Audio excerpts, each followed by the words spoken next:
Non è stata una riunione risolutiva quella sulle grandi navi svoltasi a Roma, perché ancora una volta non c'è stata alcuna decisione. Il tavolo è iniziato alle 17:45 come previsto, ma inizialmente senza il ministro Toninelli, arrivato un'ora dopo per impegni sulla questione TAV. Erano presenti invece il presidente dell'autorità portuale dell'Alto Adriatico Musolino, il provveditore alle opere pubbliche del Nord-Est Linetti, il comandante della Capitaneria di Porto Pellizzari.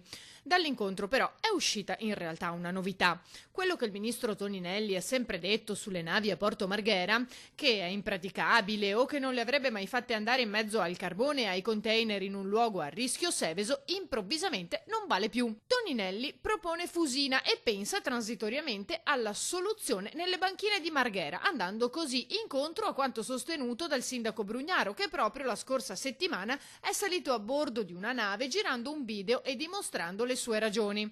Anche il presidente di Confindustria Venezia interviene sulla questione. Non commento. Quello che fa il ministro io non commento, è più forte di me, perché non sono e non voglio entrare in decisioni dal punto di vista mediatico, dobbiamo essere concreti.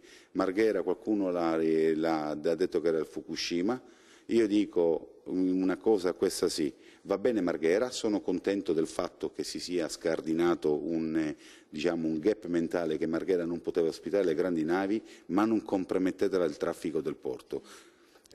Allora c'è una soluzione se Marghera è sì, scavare il Vittorio Emanuele e togliere quella contaminazione, se c'è una contaminazione, dai canali. Marinese si interroga sulle vere motivazioni che finora hanno portato il ministro Toninelli a dire no e poi sì, andando anche in contraddizione. Se il problema Marghera non è più un problema di natura ambientale, come non lo è mai stato, allora anziché fare soluzioni provvisorie che durano anni e che comprometteranno la vita del porto, scaviamo un canale molto più semplice, non diventa più provvisorio ma diventa definitivo, e diamo una soluzione. E le navi le togliamo davvero da San Marco, ma le tagliamo velocemente.